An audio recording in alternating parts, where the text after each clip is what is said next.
This is our program, My Success Story, and I am Titilaya Ojomo. My Success Story is a program where we explore stories of great achievers. As you watch this program, you shall be motivated, and you will realize that there's nothing you cannot achieve once you put your mind on it. Africa has a lot of successful people, and here with us today is the CEO of Jobberman.com. Jobberman.com is a popular job search engine, and it was listed as one of the most popular job search engines in West Africa by Forbes. Let's take a short break and we will be right back.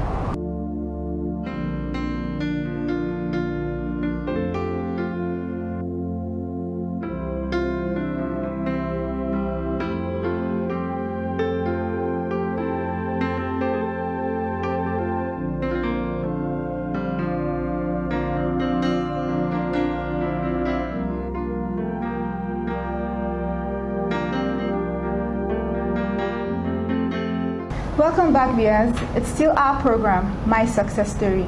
As I said earlier, Mr. Opeyemi Awoyemi, one of the founders of Jobberman.com, will be talking to us about his success story, right from the very beginning to date. Good afternoon, Mr. Opeyemi. Good afternoon, Titilaya. It's a pleasure to have you here with us today. Same here, thank you. So can you tell me a little about yourself? Okay, I'm a serial entrepreneur, and mostly known for founding Jobberman, but prior to Jobberman, I started a couple of other companies. Talking about my background, I grew up in Ile-Ife, Osun State, had my primary school education in Ile-Ife, Osun State, and then went to Federal Government College, Ilorin, Kwara State for my secondary education. Then back to Ile-Ife again for my university education at the Obafemi Awolowo University, where I studied computer engineering. Okay. So can you tell us about your success story, right from the very beginning till date? Okay, when you say success story from the beginning, I don't think I was quote unquote successful from the beginning, and well, I think I'm on that path now. But then I ventured into entrepreneurship early on in life while I was in my university. I started first by being a graphics designer in my second year university, and then went on to become a web developer, doing software programming, designing websites and web applications, right? And it was during those times that I caught on the idea of starting Jobberman, right? And also at that point, I also started a web hosting company called Host.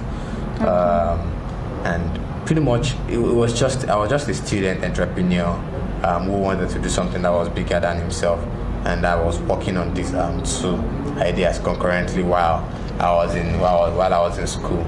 I think the breakthrough really came after I left school. Understandably, as a student, there's so much you can do, but then I did my best, and then after I left university, 1 year into leaving university, along with my co-founders at Jobberman, we were able to attract some venture funding, and with that we were able to also grow the business. When we left OAU then, that was 2010, the business had around 500 companies on the platform and 40,000 employers, 40,000 candidates on the platform. The story is very different today. We've got over 60,000 employers and over 2 million candidates on the platform. But not just in Nigeria, we're also in Ghana, where our platform has over 30,000 employers and close to 1 million candidates as well. So it's really grown a lot, and we're very happy at the impact we've been able to create in Nigeria, and also at the financial status, what we've been able to achieve also for ourselves and also for our families and communities. Okay, so like how do you make money from Jobberman? Okay, so Jobberman makes money in a myriad of ways, but our biggest revenues come from employers. Employers do pay us to help them find the right candidates, right? And it goes from you employers paying to advertise a job on Jobberman, and also employers paying us to actually go beyond the advertising to do the actual recruitment for them. And when you think about the fact that even though we say yes, there are a lot of candidates in Nigeria looking for jobs, it's always difficult sometimes to find the right talent. Yes. And also when you look at the cost of advertising in conventional mediums, in the newspapers, it's very costly compared to online. So basically they just pay for us giving them a more effective, more cost efficient way of finding the right talent for their businesses and companies. Okay. So apart from Jobberman, do you do any other business? I like to say Jobberman is my 9 to 5, right? But like I said, I started a company earlier on before Jobberman, WooGhost. It's a web hosting company. Today, WooGhost has over 17,000 clients. It's the biggest domain registration company in Nigeria, and it's been run by a CEO, Toba Obani, who took over after me after I decided to focus my time on Jobberman. In similar fashion, I have co-founded and also invested in other entities that are running on their own and act as CEO. So I spend 95% of my time and attention on Jobberman. Yes, but I'm still a serial entrepreneur. The ideas keep coming, and I look for people who can do well and better than myself with those ideas, and I empower them to go on and run those ideas. That's really lovely. So what are the challenges you've been passing through or you've passed through along these years? Yeah, I think one of the biggest challenges is getting people to understand where you're coming from and to buy into your idea. And when I say buying into your idea, I'm not talking cash.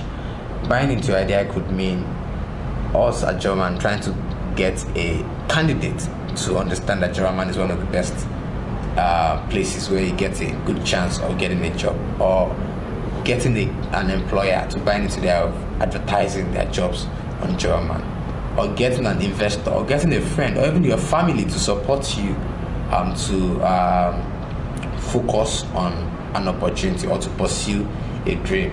I think that's very difficult in Nigeria, and I don't think it's peculiar to me. It's a challenge that a lot of young people face. A lot of young people want to do things that are bigger than them, but the society is not very well disposed to entrepreneurship. Those things are changing now though, but 4 or 5 years ago it was pretty odd for someone to leave school and say, I want to start a business. You were expected to go and look for a job, you know. So age, pedigree, just disbelief in general would stand against you. People are going to share stories of other people who have tried to do it and have failed. Yeah. So you get you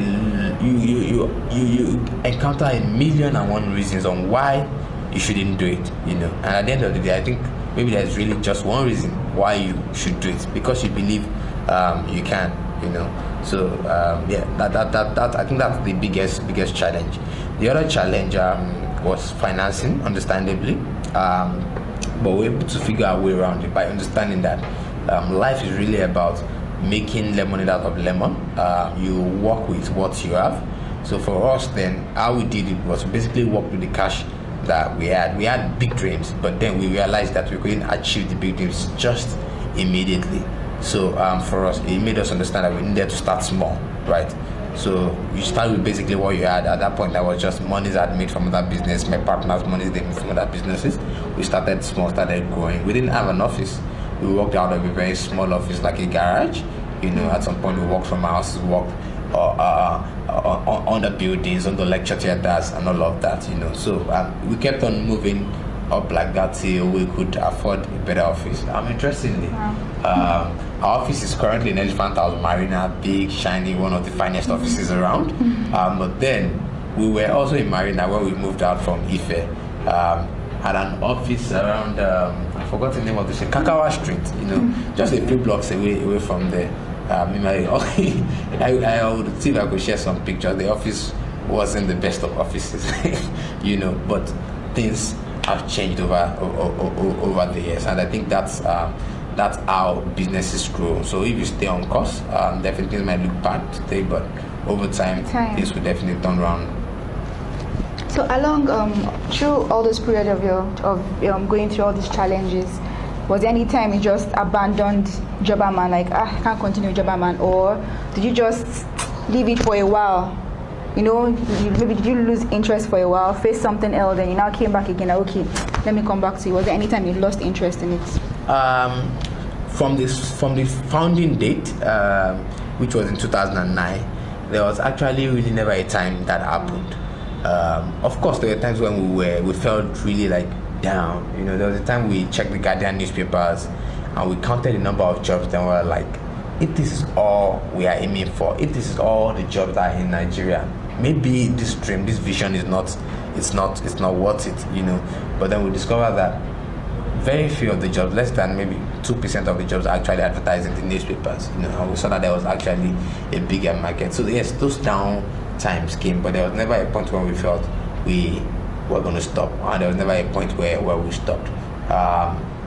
I think it's a mixture of being resilient and also being lucky, in fairness, because we started early and we were able to see the light clearly early as well. Did you make your first million? That's an interesting question. I think it's 21, 22 thereabout. Interestingly, it wasn't from Jobberman. Wow. Interestingly, it was prior to Jobberman, and that was from our business, the web design and the branding agency that was running. Yeah. Who host? Even prior to Who Host. Wow. So Who Host was an offshoot of a brand and a web design agency that morphed up to focus just on web hosting. So it was called Innovate Nigeria then. So okay. So how did you feel when you had your first million in your account? Interestingly, I thought the feeling was going to be like, wow, but I don't know, maybe just me. I find it very hard to celebrate successes, especially when it's in cash. I don't think of success has been a cash thing. So I can't really remember that feeling. It just happened, and I was like, okay, cool, nice, yeah, you know, one go down, you know, many more to come. Yes. So was there any point in time that you felt like giving up while trying to achieve your goals? In my own case, no. And I think it's due to the fact that I started early, and like I mentioned earlier, thanks to a lot of hard work and luck and God, I was able to see fruits of my work early on, you know.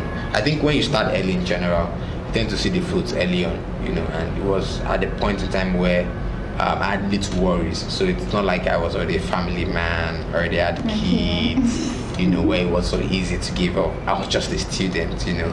So there was nothing else in the world but the desire to succeed. Okay. You get the point. So I luckily and thankfully I didn't experience much of that. I find a lot of people experiencing that, and it's very real. The pressure can be very real, but if you focus your eye on the goal, you discover that the pressures are very small compared to the glory and the reward, you know, that you get for staying the course, you know. So that's what I've learned over the years. Yeah. So can you give a word of advice to the viewers out there? Well, to the viewers out there, what I always like to say is don't mortgage your dream. You can pretty much be anything you want to be. You didn't choose where you were born. You didn't choose what school to go to. But from now on into the future, the choice is yours. You can determine to learn new things that you've never known and use those things to create opportunities and wealth for yourself. So don't mortgage your dream. If you have a dream, pursue it. You can definitely make it happen. Of MyHdTv, we present this to you. Thank you very much. Surprising. Thank you. Okay, thank you very much, Mr. Okoyemi. Thank you, for talking to us about your success story. We've all learned a lot from you today. And onto the viewers out there, I'm very sure you've learned a whole lot from Mr. Okoyemi. Just make sure that you never give up on your dreams. No matter the challenges you're passing through, God will see you through. Just be very persistent. And that comes to the end of today's program. Have a beautiful day ahead. I remain Titilayo Ojomo.